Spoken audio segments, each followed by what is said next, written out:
Bonjour à tous. Alors aujourd'hui, je ne vais pas vous parler couche lavable, mais je vais vous parler allaitement. Donc j'ai deux garçons, un de 2 ans et demi que j'ai allaité pendant 9 mois et un deuxième de 10 mois que j'allaite encore aujourd'hui. Donc voilà, je pense avoir une expérience significative pour la partager avec vous et je voulais avec cette vidéo vous donner un petit peu mes astuces, vous parler du matériel qui m'a vraiment été utile pour faciliter mon allaitement et des choses, je pense, qu'il faut savoir pour ne pas être surpris. Commençons cette première partie par les objets qui sont indispensables de mon point de vue pour un bon allaitement.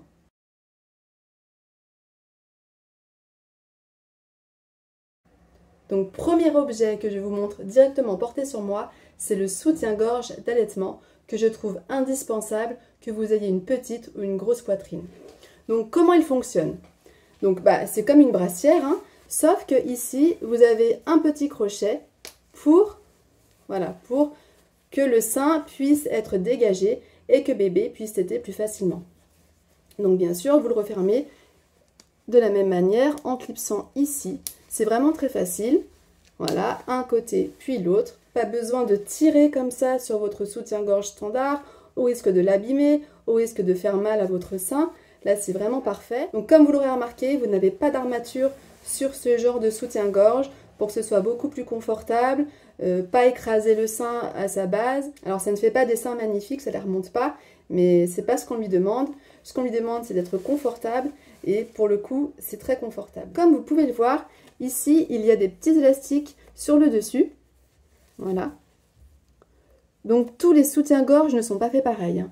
Ici, j'ai un modèle donc un petit peu différent. Donc c'est pareil, hein, c'est un soutien-gorge d'allaitement, hein, la partie devant se déclipse. Mais vous voyez, là déjà la coque est un peu plus rigide. Et en plus ici, il n'y a pas d'élastique. Donc ça, je déconseille un peu plus, notamment pour les poitrines moyennes à fortes, puisque avec ce genre de soutien-gorge, quand vous allez vous baisser, le sein va ressortir et vous allez devoir le rentrer. Alors qu'avec ça, le sein vraiment ne sort pas, il reste bien en place, surtout que vous allez passer vraiment énormément de temps à prendre bébé par terre, à le soulever, et avec ça, vous allez constamment être obligé de checker si votre sein est bien à l'intérieur ou pas. Donc pour bien rouler, moi je conseille environ 4 soutiens-gorge d'allaitement. Personnellement, je les ai trouvés chez Verbaudet, ça va très bien. Mais surtout, n'achetez pas vos soutiens-gorge en début ou en cours de grossesse. Achetez-les plutôt en fin de grossesse, voire même au début de l'allaitement, même si je suis d'accord, c'est pas facile de sortir avec bébé pour essayer des soutiens-gorge quand il est là, au tout début. Mais sachez qu'en fait, vos seins vont énormément évoluer, ils vont grossir, ou bien sinon, achetez-en en cours de grossesse, mais avec une taille supérieure à votre taille habituelle, que ce soit au niveau du bonnet ou au niveau du tour de poitrine. Alors pourquoi ce soutien-gorge est-il indispensable pour les petites poitrines également? C'est pour pouvoir glisser le coussinet d'allaitement. Alors vous pouvez le prendre jetable, ici c'est un lavable que j'ai acheté également sur Verbaudet, mais vous en trouvez vraiment de partout.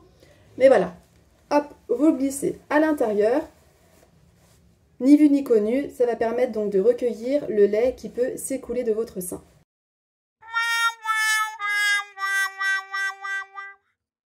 Moi de mon côté, je m'en suis énormément servi, je m'en sers encore de ces coussinets alors que mon bébé donc a 10 mois. Alors tout dépend des mamans, certaines mamans vont avoir les seins qui vont beaucoup couler, d'autres beaucoup moins. Ici mes seins coulent beaucoup et ça a été indispensable.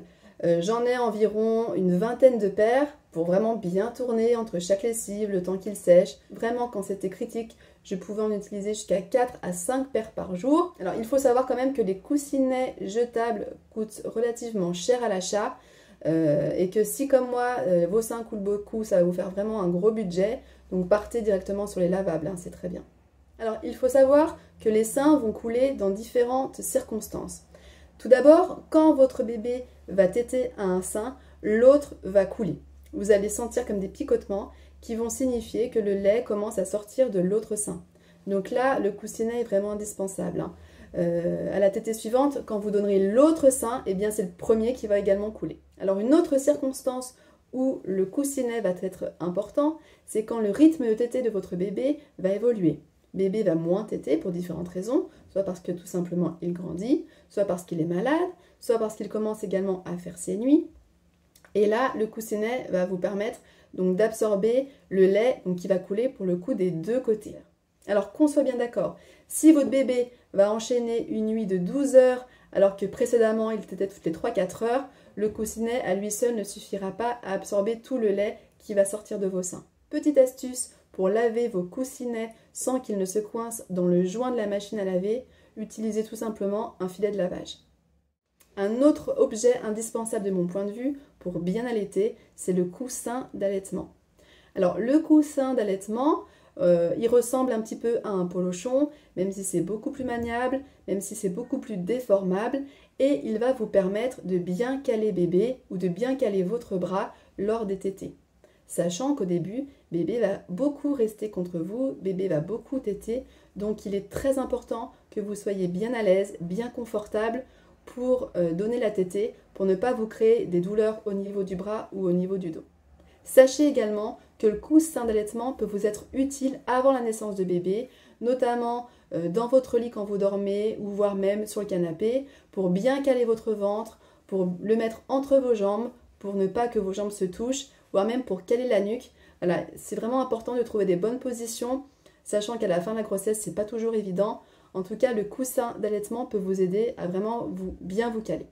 Pour terminer, le coussin d'allaitement peut vous être sacrément utile si vous avez subi une épisiotomie, qu'il est un petit peu difficile de vous asseoir. Vous le fermez en forme de bouée, ça vous permet de vous asseoir dessus sans que vos fesses touchent vraiment le canapé ou le fauteuil, etc. Ça permet vraiment de surélever un petit peu vos cuisses et vos genoux et c'est beaucoup plus confortable. Alors ici, à partir de 2-3 mois, je n'ai plus utilisé le coussin d'allaitement parce que bébé grandit, il se tient beaucoup mieux, il est beaucoup moins fragile. Vous, de votre côté, vous êtes bien à l'aise avec l'allaitement. Et c'est vrai que ce coussin, il faut se le trimballer. Vous n'allez pas toujours partir avec quand vous partez à l'extérieur.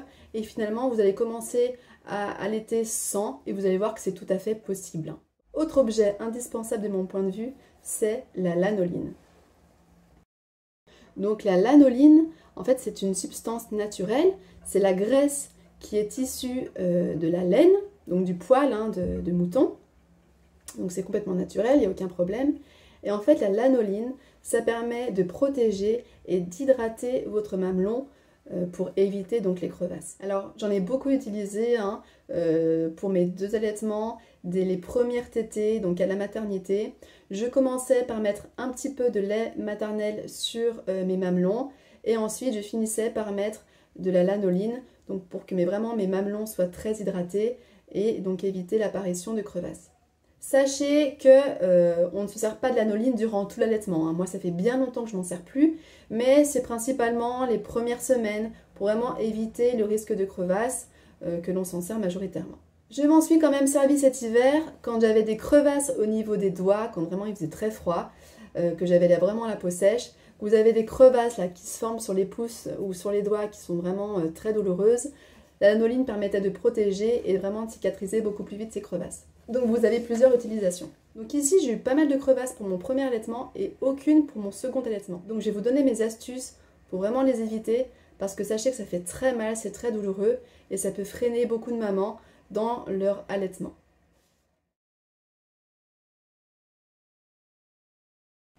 Donc comme je disais déjà, hydratez bien vos mamelons avec le lait maternel, avec la lanoline. Laissez également vos seins à l'air le plus possible.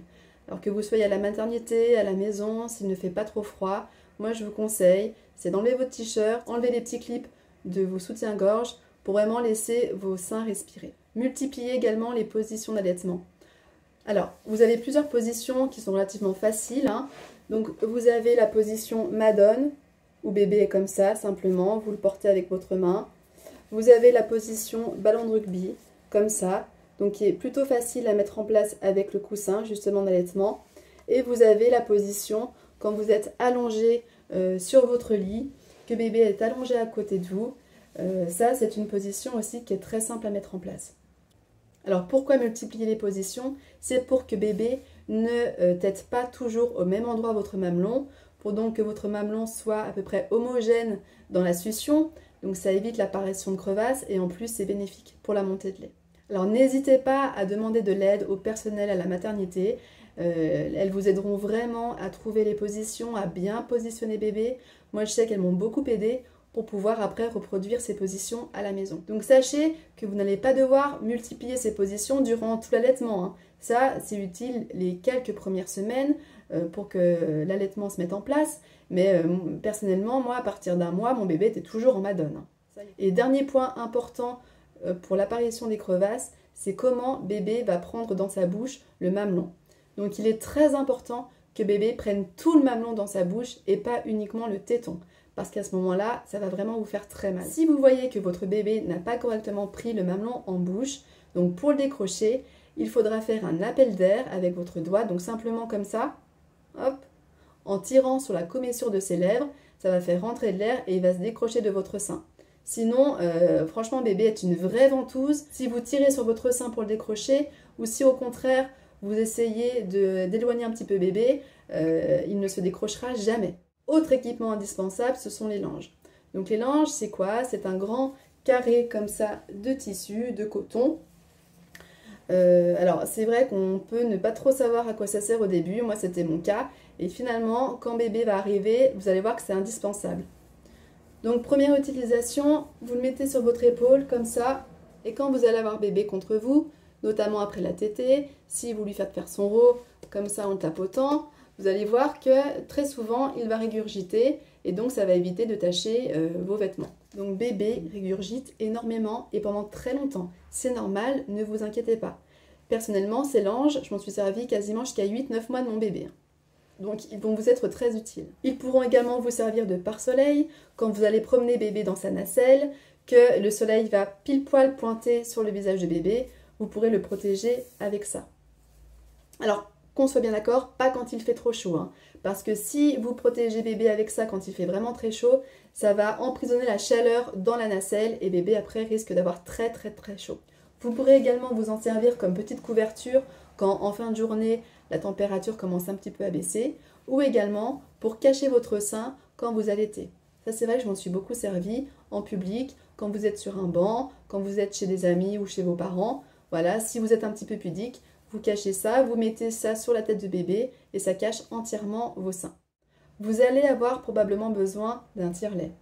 Alors, n'achetez surtout pas de tire-lait, puisqu'à la maternité, vous allez avoir une ordonnance pour une location de tire-lait, donc une location de 3 mois qui est renouvelable avec une nouvelle ordonnance que vous allez avoir chez votre médecin, mais n'en achetez surtout pas. Le tire-lait pourra vous être utile dans diverses circonstances.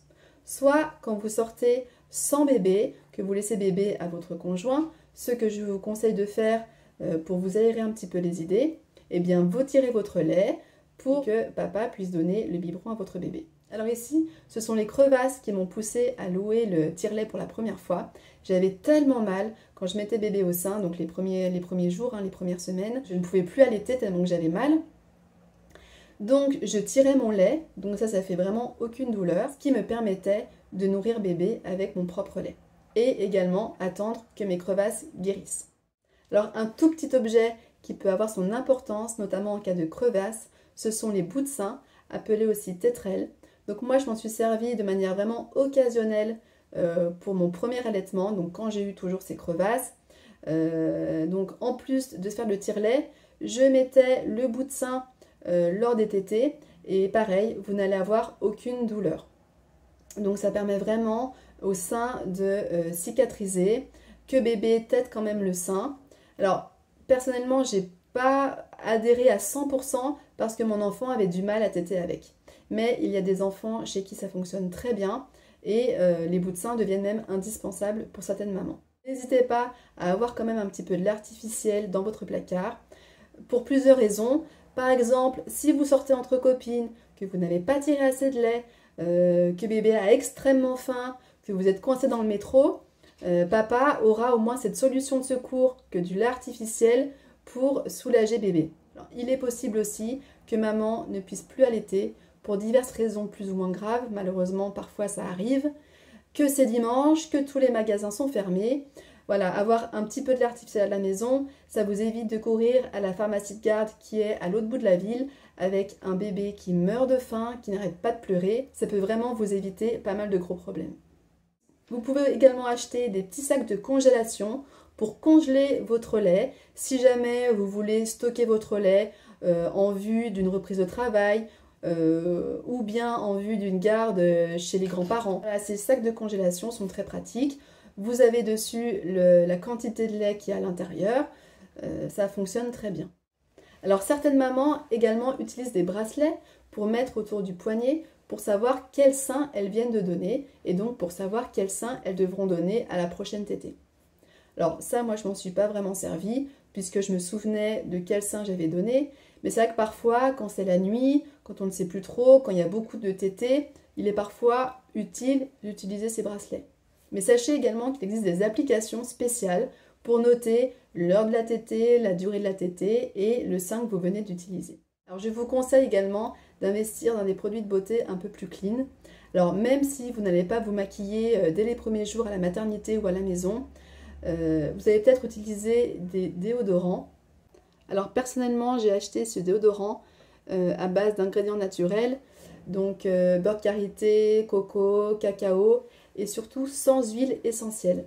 Puisqu'auparavant j'utilisais ce déodorant, donc très efficace mais à base d'huile essentielle. Et vraiment, il faut éviter un maximum les huiles essentielles puisque ce sont des ingrédients qui sont très puissants, qui pénètrent dans la peau, qui pénètrent dans l'organisme et qui sont très mauvais pour les bébés. Donc ce genre de déodorant, c'est super, c'est efficace. Enfin, personnellement, moi, ça a très bien fonctionné. Puisqu'il faut savoir qu'une fois que vous avez accouché, vous allez beaucoup transpirer et potentiellement sentir mauvais. Vous pourrez également avoir besoin de eau d'allaitement. Alors le haut d'allaitement, c'est très pratique. Ça vous permet de découvrir votre sein sans complètement soulever votre t-shirt ou complètement l'abaisser.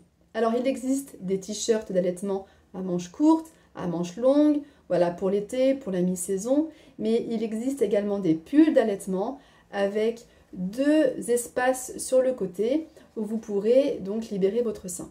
Personnellement, je n'ai pas vraiment investi dans ce genre de choses. Moi, j'ai plutôt opté pour des hauts qui étaient très élastiques, que je pouvais baisser sans donc dévoiler tout mon ventre, qui, soyons honnêtes, n'est pas le plus beau, notamment après les premières semaines de la naissance du bébé. Donc vous n'aurez pas vraiment envie de le dévoiler. Quand c'était l'hiver, simplement je rentrais mon t-shirt, donc toujours élastique, dans mon jean, dans mon pantalon, et je soulevais mon pull et je dégageais le sein. Je n'ai pas du tout acheté de pull d'allaitement. Vous pouvez très bien faire sans. Et dernière chose à avoir à côté de vous quand vous allaitez, c'est de l'eau. Un verre d'eau, une bouteille d'eau, puisque vous allez voir que vous allez avoir une soif incroyable comme vous n'avez jamais eu. Dès que bébé commençait à téter, j'avais une soif intense qui s'installait et je demandais à mon conjoint d'aller vite me chercher de l'eau. Ça s'est moins produit pour mon deuxième bébé. Pourquoi, je ne sais pas, mais j'avais quand même soif.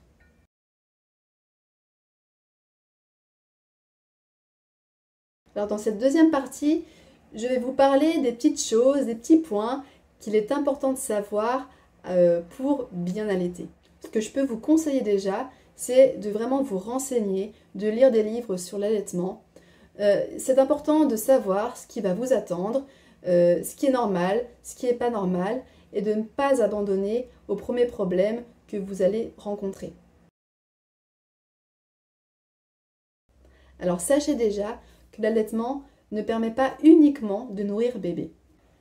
L'allaitement, c'est également pour rassurer bébé. Quand il a chaud, quand il a froid, quand il a peur, quand il est fatigué, quand il est malade. Le sein, c'est un temple pour bébé. C'est là où il se sent le mieux. Donc même si pour vous, bébé vient de manger, bébé est plein de lait et qu'il réclame quand même le sein, mettez-le au sein, il sera de toute façon bien. C'est même l'endroit où il sera le mieux. D'ailleurs, petite astuce, quand bébé est malade, n'hésitez pas à le câliner, à lui faire plein de bisous pour que vous aussi, vous attrapiez les microbes, pour que votre système immunitaire se défende et ainsi votre lait permettra de protéger votre bébé et de guérir bébé plus vite. Inversement, si c'est vous qui êtes malade, continuez l'allaitement, ça protégera votre bébé. Deuxième chose à savoir concernant l'allaitement, ce sont les pics de croissance. Ça, quand on n'y est pas préparé, on peut penser que notre allaitement touche à sa fin, que l'on n'a pas assez de lait, alors que c'est faux. Pour les pics de croissance, il faut retenir les nombres suivants. 3, 6, 9. Vous avez un pic à 3, 6, 9 jours, semaines et mois. Ici, le plus fatal a été le pic de croissance des 3 semaines. Qu'est-ce qui se passe durant ces pics de croissance? Votre bébé ne veut que le sein. Vous passez votre bébé de droite à gauche, bébé n'est jamais rassasié. Et ça, donc, c'est tout à fait normal. C'est que bébé passe commande sur la quantité de lait pour les jours qui viennent. Bébé grandit. Ses besoins en lait grandissent également. Les pics de croissance signifient que votre bébé a besoin de plus de lait et donc il passe commande, comme au restaurant. Donc c'est pour ça que l'on dit que l'on donne le sein à la demande. Surtout, ne comptez pas les heures entre deux tétées. Dès que bébé montre des signes pour manger, mettez-le au sein et votre allaitement se passera très bien. Je voulais quand même vous signaler que l'OMS recommande un allaitement exclusif durant les 6 premiers mois de bébé. Donc bien sûr, le lait maternel est beaucoup mieux, est vraiment adapté à votre bébé. Je ne sais pas si vous avez fait attention, mais la pub du lait infantile entre 0 et 6 mois est interdite. Vous n'en voyez pas à la télé, ni sur les panneaux publicitaires. Les pubs de lait artificiel que vous pouvez voir commencent à partir de 6 mois. C'est le lait deuxième âge ou le lait de croissance. Vous ne verrez jamais de pub de lait premier âge. Vous verrez également que le sein est un super moyen d'endormir bébé. Alors les premiers jours, de toute façon bébé va constamment s'endormir au sein. Parfois même il faudra le stimuler pour qu'il puisse téter assez longtemps. Nous c'est ce qui s'est passé à la maternité. Le stimuler en lui faisant des gratouillis sous les pieds, en lui faisant des gratouillis sur le corps pour que ça le réveille et qu'il puisse finir quand même sa tétée et manger assez pour pas qu'il perde trop de poids. Vous verrez qu'après les premiers mois, c'est génial, vous voulez que bébé dorme, vous le mettez au sein, il va s'endormir, il est tellement confortable, il est tellement bien au creux de vos bras, contre votre sein, c'est son lieu préféré, qu'il va s'endormir très facilement. Mais attention que ça ne devienne pas une habitude, notamment au-delà de 4 mois. En fait, il ne faut pas que votre sein devienne son doudou et que ça devienne systématique, puisqu'après il ne pourra plus s'en passer. Et quand bébé ne peut plus se passer de votre sein pour s'endormir, c'est catastrophique puisqu'il va se réveiller constamment la nuit et que vous devrez allaiter pour l'endormir, alors qu'il n'a plus besoin de manger la nuit. Alors attention, l'allaitement qui peut vraiment vous faciliter les premiers mois peut devenir un peu un cauchemar ensuite. Sachez également qu'il est normal d'avoir des douleurs au sein, notamment pour un premier allaitement. En fait, le bébé va beaucoup téter. Et le mamelon n'est pas forcément préparé. Donc ça va faire des douleurs, vous allez ressentir des picotements. C'est le temps que votre sein vraiment se prépare, que votre sein s'endurcisse, on va dire, pour l'allaitement. Donc c'est normal d'avoir des douleurs, il ne faut pas se décourager. Ces douleurs vont s'estomper petit à petit. Sachez également que grâce aux hormones de l'allaitement, vous allez avoir un sommeil très réparateur. Personnellement, j'ai pas un bon sommeil de base. Déjà, je mets beaucoup de temps pour m'endormir, je dois lire pour m'endormir et également, je me réveille très souvent. J'ai beaucoup de réveils nocturnes. Grâce à l'allaitement, vous n'aurez plus du tout tous ces problèmes. Vous allez vous endormir très rapidement, vous n'aurez plus de réveil nocturne et en plus, si bébé vous réveille pour manger, vous allez vous rendormir très rapidement dans un sommeil profond, très réparateur. Grâce aux hormones, le temps du sommeil paradoxal sera écourté pour vraiment favoriser le sommeil profond, pour vraiment vous sentir reposé. Donc grâce à l'allaitement, vous serez bourré d'hormones, vous serez en pleine forme, vous ne sentirez pas du tout la fatigue comme pourra le sentir votre conjoint. Et également, il se peut que vous n'ayez pas de retour de couche tout de suite. Ici, pour mon premier enfant, j'ai eu mon retour de couche quand j'ai arrêté l'allaitement. Pour mon second enfant, donc qui a aujourd'hui 10 mois, je n'ai toujours pas eu de retour de couche. Mais ça dépend vraiment des femmes. Certaines femmes qui allaitent peuvent avoir le retour de couche. Donc l'allaitement n'est pas un moyen de contraception. Sachez également que les bébés ne sont pas tous égaux face à l'allaitement. Moi-même, mon premier enfant n'a pas du tout tété comme mon second enfant.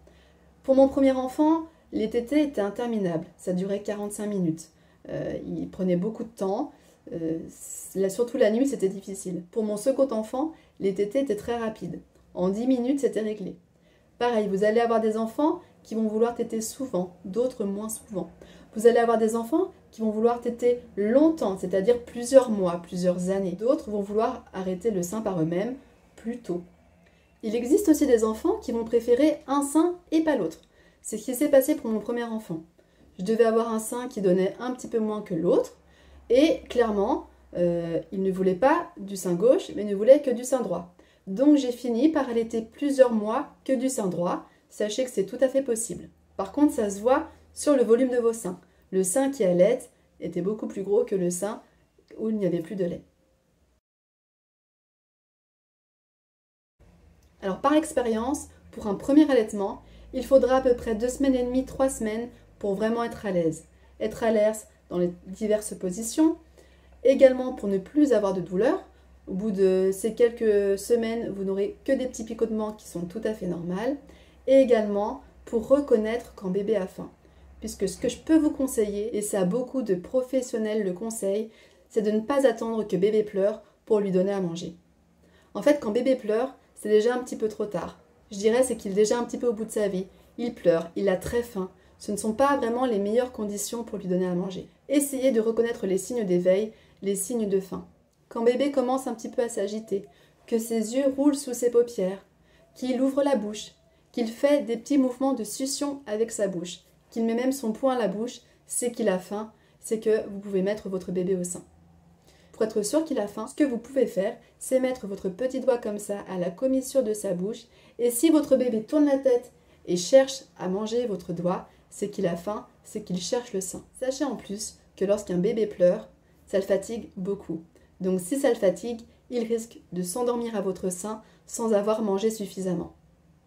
Donc vraiment, n'attendez pas que bébé pleure avant de lui donner votre sein.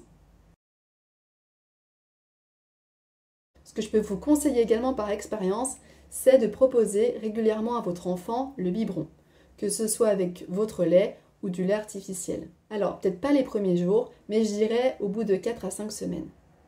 Alors pourquoi? Donc c'est ce que j'ai fait pour mon premier enfant. On a commencé à lui proposer des biberons de mon lait pour que je puisse me reposer un petit peu la nuit. Donc il les a bien pris, ça a bien fonctionné et il n'a pas rechigné à prendre les biberons. Pour mon deuxième enfant, nous n'avons pas suivi cette stratégie et malheureusement aujourd'hui il ne veut pas du tout du biberon, il ne veut que le sein. Donc quand on le fait garder, eh bien il mange des yaourts et boit de l'eau mais ne veut pas boire du lait. Essayez de proposer un biberon régulièrement, ça va l'habituer et il ne va pas rechigner à en prendre après. Alors certains enfants font la confusion sein-tétine, c'est-à-dire qu'il va se rendre compte qu'avec le biberon, le lait coule beaucoup plus facilement et beaucoup plus vite, qu'il a besoin de faire moins d'efforts pour avoir la même dose de lait. Donc il ne voudra plus du sein. Alors là, c'est également un risque à prendre, après à vous de voir. Moi, ça n'est jamais arrivé que mes enfants fassent la confusion sein-tétine. Et dernier point, je voulais vous parler des inconvénients d'un allaitement maternel. Le premier inconvénient, c'est que vous êtes collé à votre bébé, ou plutôt que le bébé est collé à sa maman. Vous êtes son moyen de survie, c'est vous qui le nourrissez. Donc pour les sorties entre copines, tout du moins les premières semaines, les premiers mois, c'est compliqué. Surtout s'il tète toutes les 2 heures. Il faudra également limiter sa consommation d'alcool, puisque comme vous le savez, l'alcool va dans le sang et va également dans le lait maternel. Donc vous pouvez vous autoriser 1 ou 2 petits verres, mais vraiment pas trop. Il existe également des médicaments incompatibles avec l'allaitement. Donc pour savoir lesquels, je vous conseille d'aller voir sur www.lecrat.org qui référence vraiment tous les médicaments, que ce soit les incompatibilités durant la grossesse, durant l'allaitement, c'est vraiment très bien fait. Et le site vous donne des alternatives. Un autre inconvénient, c'est que vous ne saurez jamais quelle quantité de lait bébé a bu. Est-ce qu'il a pris assez? Est-ce qu'il n'a pas pris assez? Est-ce qu'il a pris tout le lait d'un sein? Est-ce que l'on peut le mettre à l'autre sein? Malheureusement, vous n'aurez jamais les réponses à ces questions. Les seuls indicateurs que vous aurez à votre disposition, c'est est-ce que bébé mouille ses couches? Donc si c'est le cas, c'est parfait. Et est-ce que votre bébé grossit? Ça, ce sont vraiment les points les plus importants à observer. Sachez que vos seins vont en voir de toutes les couleurs. Déjà avant l'accouchement, vos seins vont grossir, vos seins peuvent avoir des pertes de colostrum, donc c'est le fameux lait un petit peu orange. Donc ça, toutes les mamans n'ont pas de perte de colostrum et ce n'est pas du tout gênant, hein. Ça ne veut pas dire que vos seins ne fonctionnent pas. Personnellement, pour mon premier enfant, je n'ai eu aucune perte de colostrum, alors que j'en ai eu pour mon second enfant. Ensuite, quelques jours après l'accouchement, donc vous aurez une montée de lait. Vos seins vont devenir tout durs. C'est impressionnant, vous n'aurez jamais vu ça, hein. Ils seront énormes, ils vont devenir tout durs. Certaines mamans ont beaucoup de douleurs. Personnellement, j'en ai pas eu du tout, donc là c'est pareil, ça dépend vraiment des femmes. Mais ça peut être très douloureux malheureusement. Sachez qu'au bout de quelques mois, vos seins ne seront plus aussi gonflés qu'au début. C'est normal. L'allaitement sera bien mis en place. Vous n'aurez plus les seins tendus, mais vos seins retrouveront une allure à peu près normale. Mais c'est pas pour autant que vous n'aurez plus de lait. Bien au contraire, vous aurez toujours assez de lait pour bébé. À la fin de l'allaitement, vous n'aurez pas les mêmes seins qu'avant la grossesse. Ils seront plus petits, ils auront fondu, il y aura moins de gras, moins de graisse à l'intérieur. Donc je ne sais pas si ça va revenir, ça on pourra en reparler d'ici quelques années, mais n'attendez-vous pas à retrouver votre poitrine d'avant. Et bien voilà, j'espère que ma petite vidéo sur l'allaitement vous aura été utile.